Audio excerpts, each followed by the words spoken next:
right, so now we move on to episode 4, which I'm going to take a small guess is probably Joey's favorite episode so far. Um, You would be right. You would be and fully right. absolutely for reasons we'll get to, because this episode is stunning. All right, so I really like the way this episode starts, though. I will admit, so I like this cold opening of like we're following fireflies like in the back of this van, very much giving us fascism 101. Let's be real, like the way the story that he's talking about and the way he's talking about the people, very kind of reflective of, in many ways, modern day society and things that's happening right now, which is scary, which is awful. And it did put a shiver up my spine to see the way this soldier is talking about people. However, I do like this introduction to Isaac, who obviously is a character within the game and voiced and motion captured by the same actor. So I really like to see him come back and do that. But I like that he's just sitting there listening to this soldier mouthing off and he's like watching the others to see who's engaging with him and who's agreeing with him. But he notices the younger soldier is kind of just like, he's not in that, he's listening, but he's not engaging and not agreeing because he even asks a question like, oh, what does that mean? And it's that innocence of that younger soldier. Like he hasn't been, I guess, brainwashed, for lack of a better term, into thinking that same way. Now, this is interesting because so far, like we've heard Isaac been mentioned, but we don't know who this character is, like in the show so far. Obviously, Joey and I know we've played the game, but I thought it was really interesting, especially like seeing him, like, they come across this gang of people outside, they stop the truck. He like tells them to stay inside. He invites the younger guy to come out with him, and they go out and talk to them. And I really like this, like when we see him talking to this group, and this is like the formation of the WLF, and we don't realize that yet, but this is them starting to build. And I just love the brutalness of like him turning around, opening up the back of the van, throwing two grenades in where the rest of the soldiers are, shutting the door, and even the young soldier being like, "Whoa, what the hell's going on?" And it's almost Isaac gives him that look as if to say, "Look, you're pointing the gun at me. You have to make a decision right now. You either do it or you don't." And again, it's that theme of decision, right? Like again, like when something's presented in front of us, make the decision based on the information that you have right now, of course, but do what you got to do right now because I am making a decision because it's so reflective of what I need to do now. And then obviously we get that big handshake with that female character who's obviously quite high up within the wolves. But yeah, what did you think of this opening, Joey? I thought it was it took me a little by surprise. Sam. I I predicted the second episode is when Joel would die, and I Yeah. predicted this would be the Take on Me episode. Hmm. So I was like, with the episode starting out like this, I was like, is this going in a different direction? Like, what's going on? I'm so confused. But I really enjoyed it, and I think like now that we've seen a little bit more of the season play out, and we understand a little more of Isaac's character, I think that, or it might even just be all isolated to this particular episode, but I think this series of events contextualizes the evolution of Isaac's character and subsequently contextualizes as the viewer, our relationship with morality and how morality has Mm. kind of shifted in the face of the apocalypse and how certain decisions are made for survival. And also this like deeper theme of tribalism and like what we subscribe to in terms of maintaining and preserving the communities that we're a part of. And so we meet Isaac at this place where like he clearly is morally sound despite killing all these people. I mean, I think that was a decision he had to make at the moment. But even when he looks at the kid and he's like, you decide, Yeah. like, what are you going to do? There's moral integrity to that because he's acknowledging the position that this kid is in. And he's acknowledging, I don't want to essentially take you as prisoner. I want to give you the choice.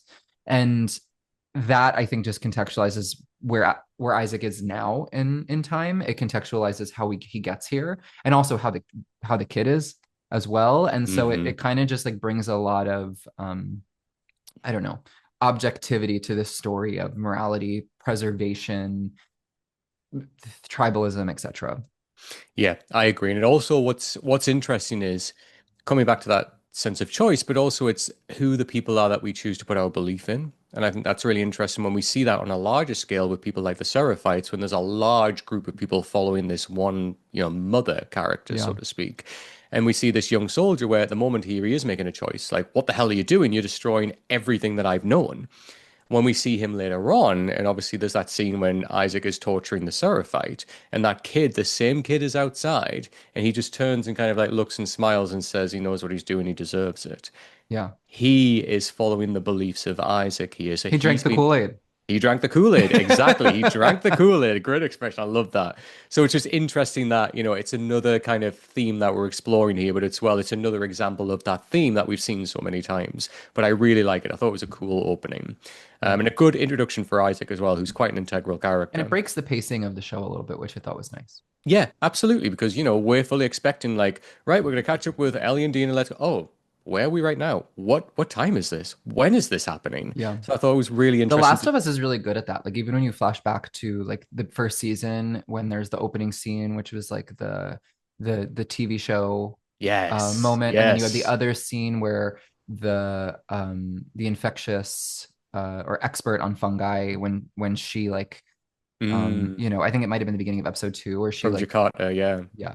So they have these nice little, and we see it again in episode 5. There's these nice little introductory pockets that are just separate from the narrative and that are a bit outside of the timeline, but they I think are really nice pacing, and they're nice like almost like title slides, if you will, to like what Yeah. the episode's going to be about. I think is fun.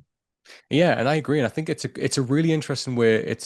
It's an interesting stylistic choice for the show, how it displaces us as the viewer, right? Like, because time is really interesting how it's explored here, how we've already spoken about in this podcast, how they move forward time quite quickly in places. We go 3 months on, obviously 5 years later, we have these moments. But when we feel displaced, it's a reminder of time doesn't work the same way now as it did. Like where, we were so structured and built around time, whereas right now, the world in many ways has stopped. So Yeah. it's such an interesting, obviously, we get that with Joel's watch and stuff like that. So when we are displaced and we don't know where we are, that's so meaningful for a reason. And I think that's really well handled. And that's a really good point that you bring up, Joey. Absolutely.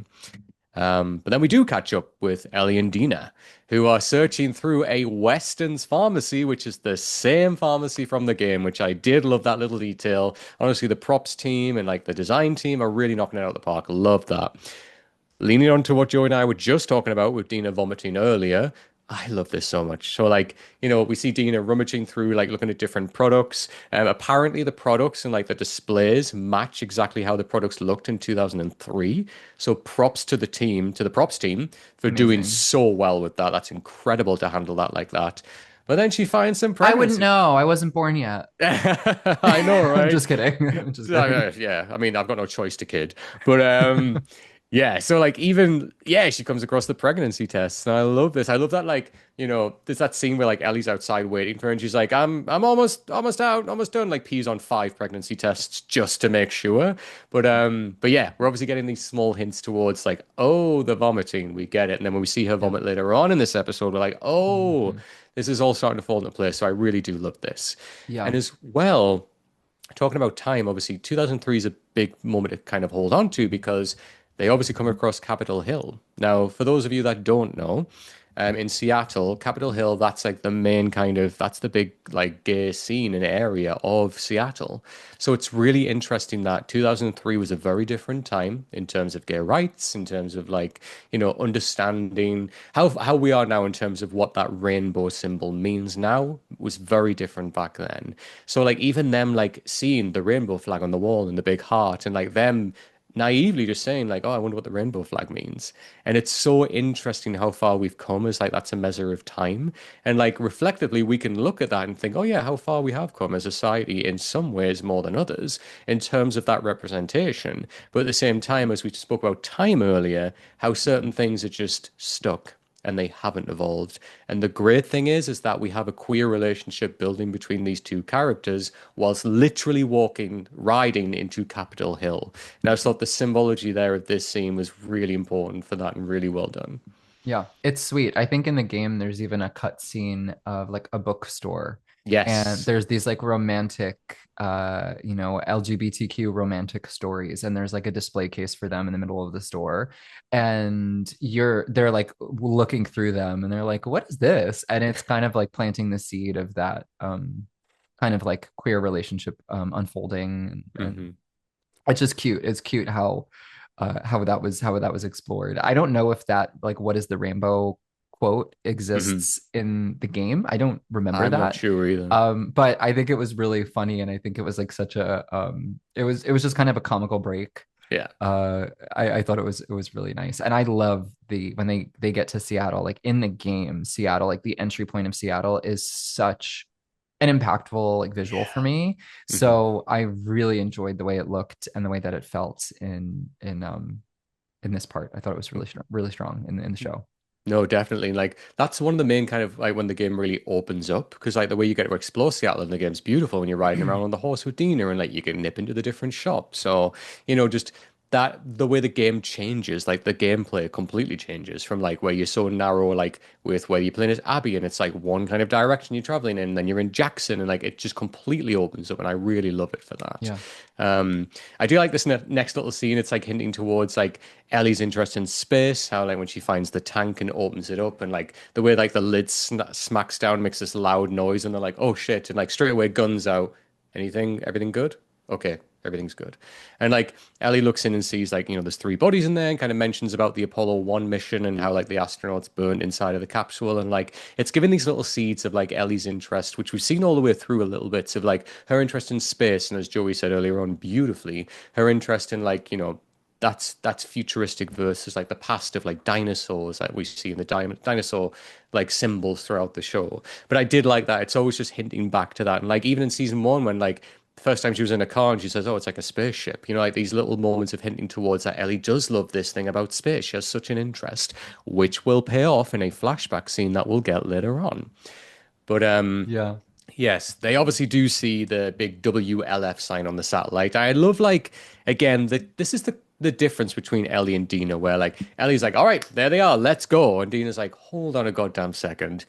If we can see that from that far away, they want us to know that they're there. Do you think it's the right time in daylight to go charging into their camp? Like this ain't the move, girl. This is not the take." And I love that, that's the great thing about these two characters that they balance each other out. Dina is so smart, she's so calculated. We see her later on, like, with like what is it, the protractor, like asks for a protractor to work out like the best way to navigate through places. And like she is so driven more by like, let's work this out, let's work out logistically how this works. Whereas Ellie is so much more driven on emotion. She's like, I need to do this. I'm gonna go and do this. And that's gonna get you killed. Yeah.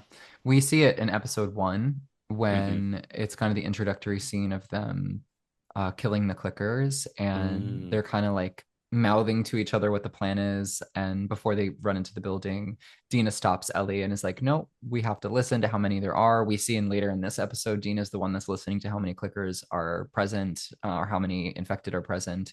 So Dina is definitely the yin to Ellie's yang. She's yeah. definitely the smarts. She's thoughtful. She's methodical, and we're seeing that here. What else?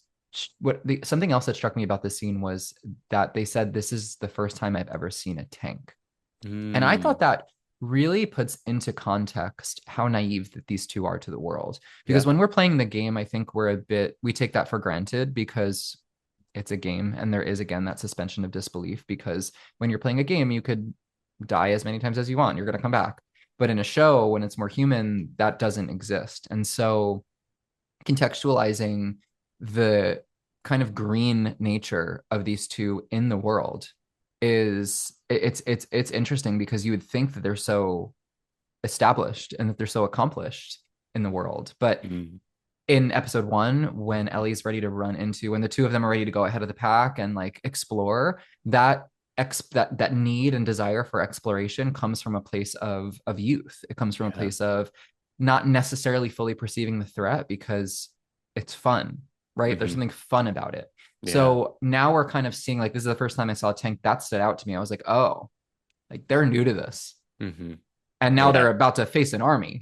Yeah, right. And we know how well that goes. Yeah. But yeah, no, absolutely. Yeah. That naivety is beautiful with them. And like even like on Capitol Hill when they're like, "Oh, well, I wonder what a rainbow means." And just the naivety of like the bigger world outside of them, because all they've Yeah. really known like is Jackson. And like we do find out, as you said, Joey, a little bit later on, like we do find out more of Dina's backstory, which is interesting, and like, what drove her to get where she is right now and such, which is really, really fascinating. I do love that. So obviously at this point, they decide, okay, we should probably wait till nighttime to make our pursuit, and then they take shelter in the Valiant Music shop. Now, all I'm going to say about this is that I love the recreation when it literally looks like the game.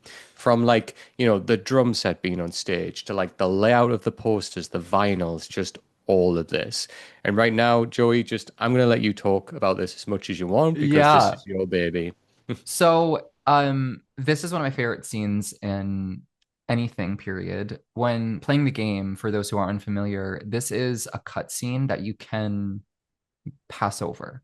I have this tendency to just like want to sniff every corner of the room when I play a game like this. So you basically come to a crack in the wall. You walk in, there's a guitar, Ellie picks it up and starts performing. Um, so it is such a beautiful moment in the game, but I think it's beautiful because it's so passing, it's so intangible.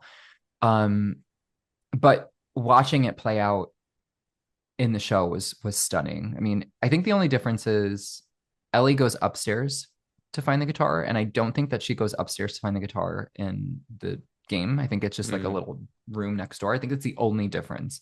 mhm. But there's this beautiful crack in the wall, this light pouring through again, and the vines just creeping up. And so it's this like beautiful scene of her sitting with a guitar with this greenery background. And I think it's the first one time we see Ellie crack is when she's in episode 2 and she's walking out of the hospital room, and we see Mhm. her face go from the performance she's giving Gail to the like serious as she's walking down the hallway. This is another glimpse into Ellie's soul, into what she's experiencing. And we spoke earlier about how Ellie becomes the conduit for the music, and how Mhm. like time being preserved also applies to music, and how now these things, these stories are being reinterpreted through this new generation of characters. And how trauma is passed on, and how all of these things are just kind of like inherited iterations. And so to me, this song is no different. We hear this song playing in, I think it's episode 8 of season 1, when Ellie and, can you Riley. remind me? Riley. Ellie and Riley go to the mall. They're going down the escalator. The song plays. Yes. So this song is one of my favorite songs of all time. And it always stuck out to me in life because despite it being so fun, so uppity, so celebratory, when you listen to the lyrics, it's way deeper. Mm. And I think the juxtaposition of that is explored through the first introduction of when the song is used in season 1, which is like fun, moment where we're playing, we're in an arcade, to now where it's like this exploration of the soul. And we're Mm. seeing Ellie take these lyrics that are about, grabbing life by the reins and saying like life is too short. But what I find really beautiful about this is when you listen to the lyrics of this song, Take on Me, you kind of hear, you can interpret it different ways, but it's basically two people talking, or it's a person talking to like their inner self. It could be perceived either way, but it's basically one person saying, um, we're talking away. I don't know what to say. I'll say it anyway. Uh, I'll find you shying away. Oh, I'll be coming for your love. Okay. Like this person's finding this other person who's like becoming a recluse from the world and hiding.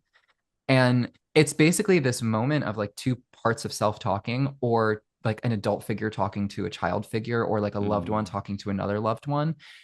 And the chorus, Take on Me, is about like embrace reality, embrace things, embrace what's like life's short, just do it. So we have this like song that is like so perfectly set up for what Ellie is experiencing. Like it's this dynamic of like she doesn't have that conversation anymore because Joel's gone. She can't take life as much by the reins anymore because Joel's gone. And so it's just so stunning the way that this song kind of just like creeps into the storyline. Then you see Dina walk up, and Mm. you see now Dina's whole inner story. She's falling in love with Ellie, but we're also seeing this like deeper sense of self that's witnessing this pause in time, this moment of stillness, this thing that's separate from the world, that's just human and is driven by emotion. It's so incredibly stunning. What I also find so incredibly beautiful about this scene, and we see it at the end of episode 4, but obviously in episode 5 at the trailer of episode 5, when the character, the infected is like adhered to the wall and the spores are coming out of that character's mouth and Ellie's standing and there's like light pouring through.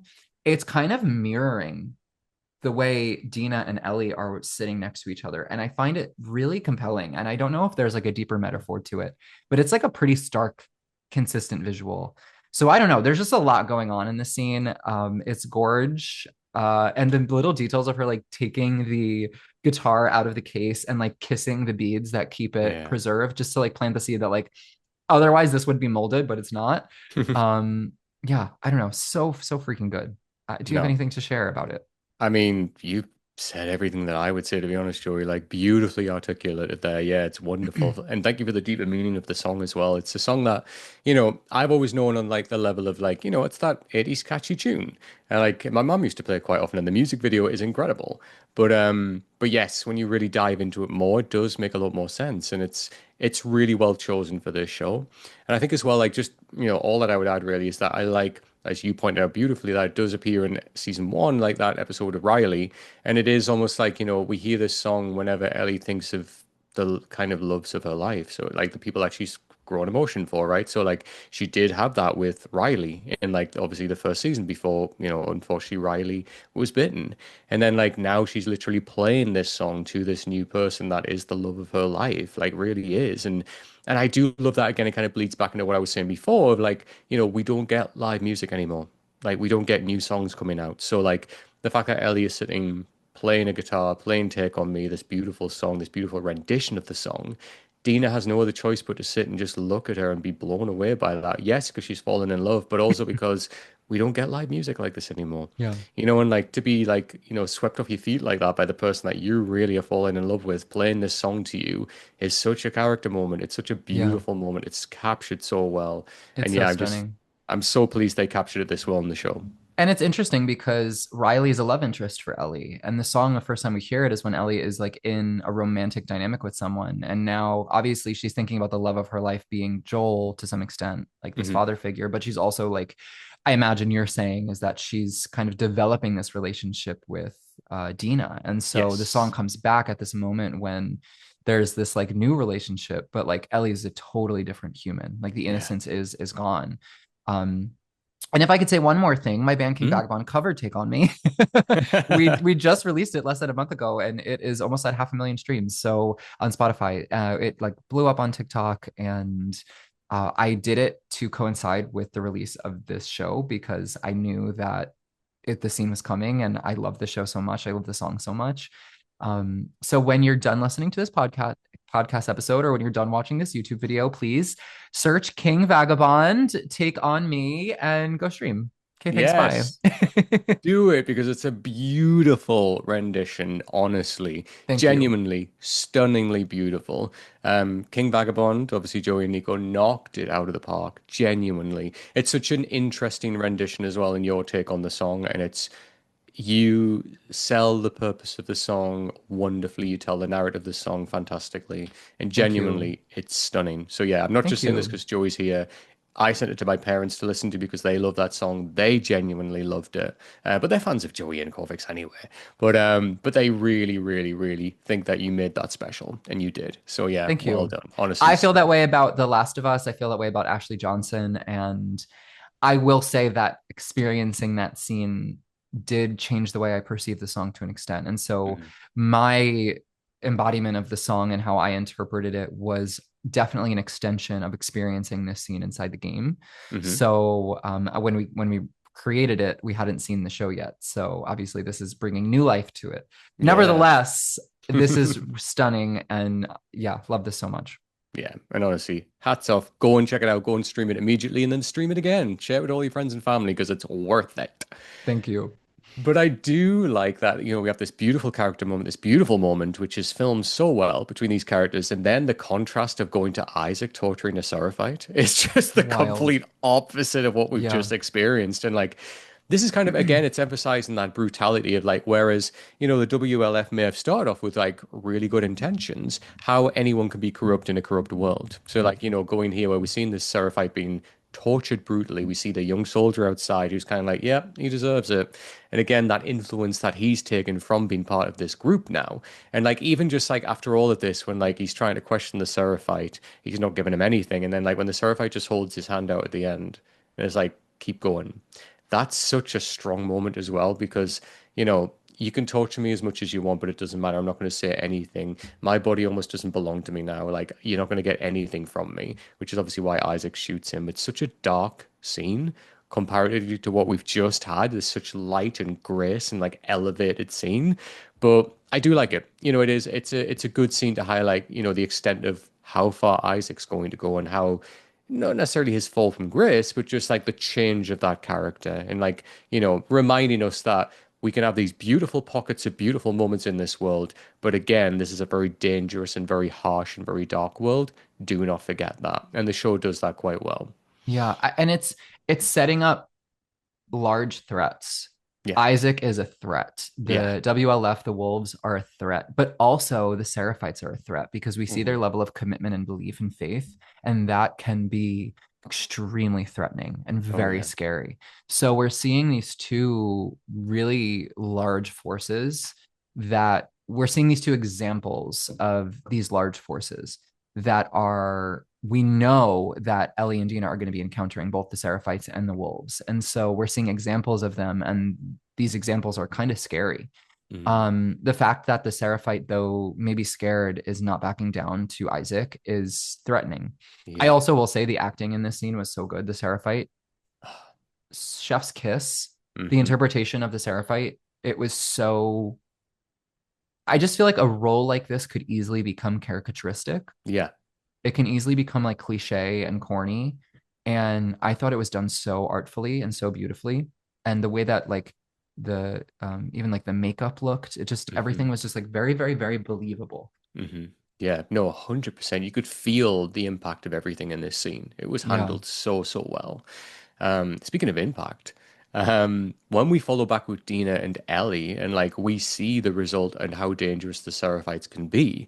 So when they infiltrate this building where they believe the WLF are, we come across these bodies that have been strung up with like their guts literally hanging out. We find the soldier on the floor, riddled with arrows. Clearly, there's been a fight between both factions here. And it's the first time they see this imagery of like, even as the viewer who doesn't know the game, yet, and the Seraphites from the game, to see those bodies hung up and their insides hung out, that is strong symbol of like, oh fuck, we are not dealing with just any old group here. This is a group that will do anything. And obviously, in episode 5, we learn the importance of what they believe by cutting people open like that, the Seraphites I'm talking about. But I did love this. I love like the build up of how like, they're slowly wandering in, they find the body riddled with arrows, they find these bodies hanging up that have been cut from the torso, to then like, the soldiers bursting in and they're both like, oh shit, like hiding. They're both separated from each other. And it's like the tension of them, like the soldiers searching around to find out who did this. And I Yeah. love how scrappy it gets when, like, Ellie goes upstairs and then the soldier discovers her and she dives on him and, like, they have that scrap. And then, Dina comes and saves her and shoots the gun and then they're out of the window and they're bailing out. It's such, it does so well, right? Where it, like, builds tension and it is tense. And, like, we're getting an introduction to these factions that we don't have time to properly digest because so much is going on. Oh my God, we got to bail out. And yeah, it worked really well and leads into a moment that was one of my favorite moments in the second game was when they drop down into the subway and like, the soldiers come in try to find them, they're hiding in a subway car, and then off in the distance you hear clicks from the clickers. And I remember when I played this game and I heard that at this exact moment, I remember when I was like, I wonder if I can just, and I picked up either a brick or a bottle and I just threw it towards the soldiers, and the clickers went nuts and ran towards it, and then this big fight happened between them, like exactly what happens in this episode. And I remember just sitting in the subway car being like, I'm just gonna let this play out, and like just let them kill each other, and then I got away. But yeah, like, what did you think of all of this, Joey? Oh my gosh. Same experience playing the Yeah. game. So I played the game multiple times over. First of all, the underground scene with like the red lights and the clickers Mm. is one of my favorite of the whole game because Hmm. it's one of the moments where you actually feel like you're like in a real horror game. Yeah. But it's you have to be so meticulous with where you're moving. It's a space you become very intimate with because you're being very meticulous in how you're moving about it. Leading up to that, the visual of the wolves hanging is really scary as well. So this is like a corner of the game where you kind of feel like you're playing a horror game for like, Hmm. I'd say the first time, but like it gets into like deep horror game territory. Um, and those two scenes, those two visuals are some of those images that are seared in your brain when you play the game. I immediately think back to the wolves hanging. I immediately think back to the train cars underground with the Yeah. clickers. So like these, the fact that they included all of this with the take on me scene in one episode, like I love this corner of the game. So I was like, I love this episode so much. And just like the tiny little details that happen, even like the amount of arrows that, like right before we see the wolves, the amount of arrows that are in the body. I was watching with Corvix and he turned to me and he was like jokingly was like, why do they need so many arrows? And it's because it's back to that energy of the Seraphites, the characteristic of the Seraphites being so blindly faithful. Like there's Yeah. not even that much intellect behind what they're doing. They're just like acting. It's like kind of all impulse because it's all faith. It's almost like it's consuming them. It's consuming their decisions and their actions. So I think that's really interesting. And then you move into the wolves that are more meticulous and they're more organized and they are, you know, underground where they think this area is cleared out and obviously it's not. Mm. Um, but yeah, this whole sequence, even like them climbing up the building to get into the building Yeah. with the wolves hanging, like all of it is very, very, very similar to the game. Stunning, Gorgeline, love. And yeah, it just was such a nice feeling. Like I'm like one of those people who's a sucker for like dark, creepy things. Like Hmm. deep down, like especially in like a post-apocalyptic world, I'm like, oh, that feels warm and cozy. Oh, we're about to die by a zombie. Nice. So like being in this corner of the show, I'm like, oh, this is so pretty and cute. Hmm. No, uh, 100%. I get but that. loved it. I thought that the way that they paced it was nice, crawling through the train car with the Yeah. amount, the horde of infected and clickers attacking the train car. I thought was really interesting. Um, yeah, loved it. Yeah, same. No, it was really well done. As you say, like the lighting is brilliant with like the flares going off and how red it is and So good. how horror it becomes very quickly is beautiful. And obviously And we'll talk about. another thing we did like also haven't spoken a lot about in this like corner or this like this coverage that we did a lot in the first, the way that they adapt game technology, game audio panning, Mm, game features, like episode one when they have to crawl up the van to get into the building, like yeah, that's very game like. When Dina finds the pregnancy test, like going into those spaces and going into the basement and like having to like go into like the back corner of the medicine closet to scrap for goods, that is very game centric. And even in this where like she's listening to the clickers, yeah, that is such a game feature in the yeah. game. You have this built-in feature where you can like hold down, I don't know if it's like the left trigger or right trigger or something, I don't remember, but you can basically go into like this audio mode where you're like visually seeing what you're hearing so that you can make sense of what threats are around you. So Dina Yeah. like sitting there like counting the clickers is such a nod to what you experience as somebody playing the game. And Hmm. then also like the soldiers and how their audio is like kind of far away and like the sound bites and lines that they share, it's all very game centric. Hmm. So there's so many qualities that are just beautifully translated. And I think this episode or this scene rather is such an amazing example of it. Or I'll say this episode because even the wolves, when they're like hiding, that scene in the Yes. game where you're like trying to like get it, like find a way to not get spot so that you won't be spot by the wolves when you climb up the stairs to get out, Yeah. you're hearing and you're listening to them and the way the audio is panned, it's very very similar to the game. So I have to acknowledge that because to me it's such a victory in the way that they crafted the show. No, of course. Like the way that when they take these gameplay moments and make them work for like, a show, it pays off, and like, it shows just how well they've thought about integrating that in there. But but obviously, yeah, like I mean, as you said, Joey, like it gets really tense, like they start running, like the whole like running over the fences and like going through like the turnstiles and everything is just exactly from the game. Yeah, But then the love. big difference that we get, obviously, is that in the game, the way that Dina finds out about Ellie's immunity is that obviously she has a crack in her gas mask, which obviously we haven't properly explored in this. However, obviously we do get that like epic scene in this episode when Dina's about to be bitten, and then Ellie quickly puts her arm out in front of her and takes the bite. Now, there's so much here which plays really well into this stake because we ain't got time to talk about that. We gotta go. And like in Dina's mind, she's like, why the hell did she do that? She's gonna die. Whereas Ellie is like so far beyond that. She's like, let's get to safety. They obviously make it to the Pinnacle Theater, which is an iconic spot from the game. I do like as well that like the on it shows like showing Sick Ha. And that's like a reference to the band Sick Habit, which is a flyer that you find in the games. I thought that was quite cool for that band that they have that displayed on there. Props to the team again for the detail. But then straight away, like once they get into the Pinnacle Theater, like the way Dina's like super weary of Ellie and she's just staring at her. And like Ellie's like, okay, we're fine, we're out of there breathing so heavily. And then obviously Dina points that gun at her and is like, we know what this means. You've been bitten. I'm sorry. You gotta go. And like Ellie's had to do that before. You know, she's had to do that. She's had to put down people before who have been bitten. So like this scene plays really well when Ellie reveals that and she's like, look, you've got and again it brings up these themes of trust. You've got to trust me here. Like leave it until the morning, you'll see that I will not get infected and like I am good and I am immune and like even like Dean is super wary of like this is the person I love, but I've got to kill them. Now they're telling me this thing which sounds unbelievable. Oh my God. So there's so much riding in her mind right now in this moment. And obviously, you know, she does give her that trust when in the morning she reveals actually she's still fine. She's not infected. But yeah, there's a lot in the characters right now, which then leads to this. I even put my notes, excuse me, sex scene. Let's go. Like the hand down the front of the trousers. I was like, Yeah. HBO, wow, we're really doing things here. Okay. But I just thought in terms of like the mood and the emotion, how explosive and how reactive like they are in this moment. Yeah. There's almost no time to think about it, but at the same time, let's Mm. just fully embrace our emotions. And it worked really well. What I think is so cool about this scene, and it begins with the Take On Me performance, and we discussed it Mm. already.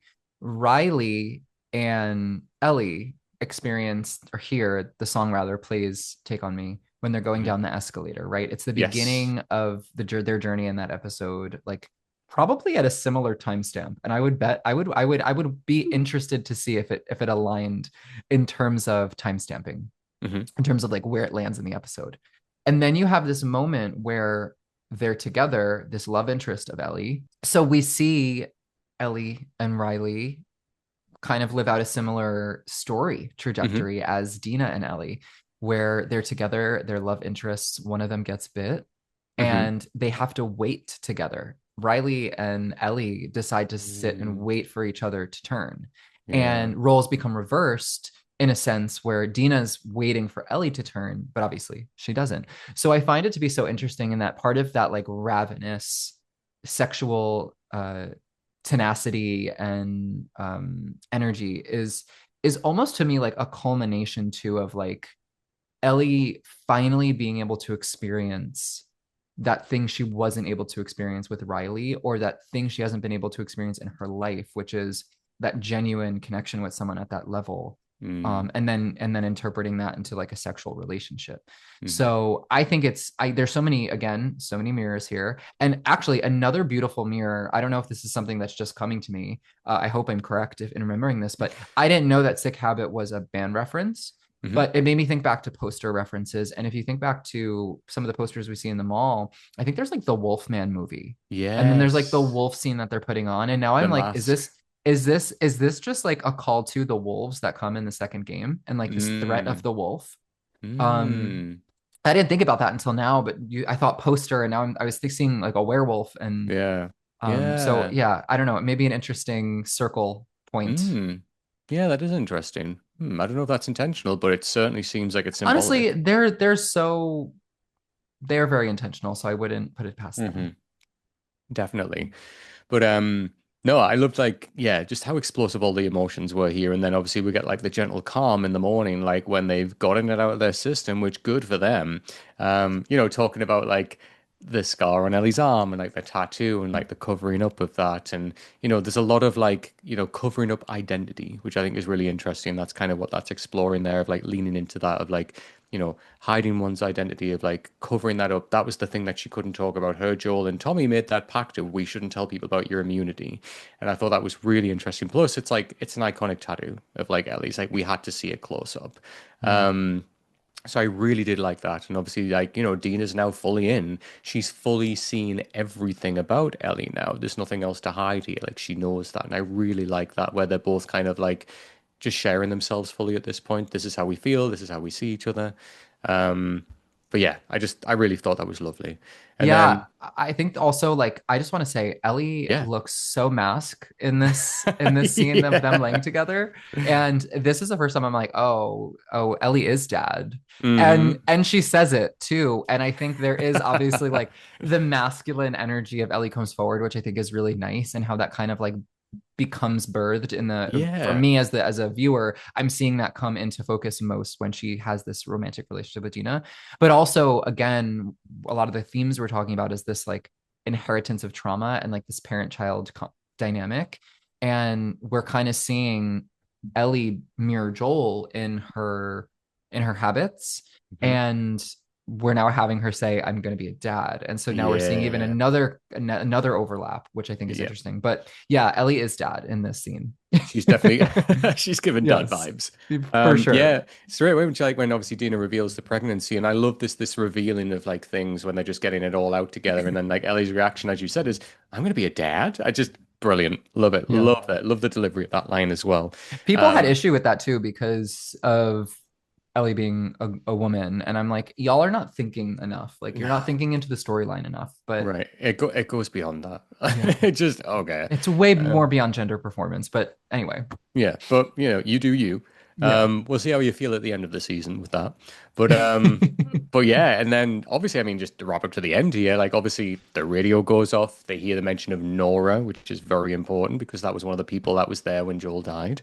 And that kind of triggers them when they're like, "Oh, we've got our next target. We've got to go." And I did like the way this ended when like they go up to the roof and they look out and they just see like, this big, like this is the scale of what they've got to do next, and they just hold hands like, oh, we've got each other for this and we need each other because this is going to be a big thing. And I just love them looking over like all of like the WLF area, basically like, oh fuck, this is huge, and like they're mounting like the scale of, yep, this is what we got to do, we're in this together, no, we've got each other's hand, we've got each other's backs. And I really love that.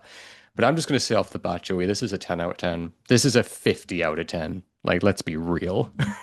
I'm in full agreement. I'm Yeah, in full yeah. agreement. I mean, aside from this just kind of reviving my some of my favorite moments of the game, so on like a personal level, I think it's beautiful. Um, this is so jam-packed with those like dreamlike visions that are seared into my memory. Hmm. One of them being Take on Me, one of them being those hanging bodies of the wolves, one of Yep. them being the underground train scene, one of them also being the theater and how the theater is such a touch point visually, Yep. even where they go to the roof and it's not explored, but like that little room that's right Hmm. next to them to the right is the room where the generator is that Ellie talks about in the beginning of episode 5, Yes. and also is the room where they start mapping everything out. And obviously that's where they find all the maps and everything, and they bring it and they start, so we don't actually go into that room, but like just having that there visually, it felt like I was in the game. So on that level, amazing character, like acting, character development, like the arcs of the character journeys, the pacing, the Isaac, the wolves. I mean, 10 out of 10, 50 out of 10. Love, Yep. love, love. This is probably one of my favorite episodes of the show so far, if not my favorite episode of the show so far. That's what I was going to ask you. Yeah, like your Yeah. favorite episode so far. It makes I sense. not even just season two, like period.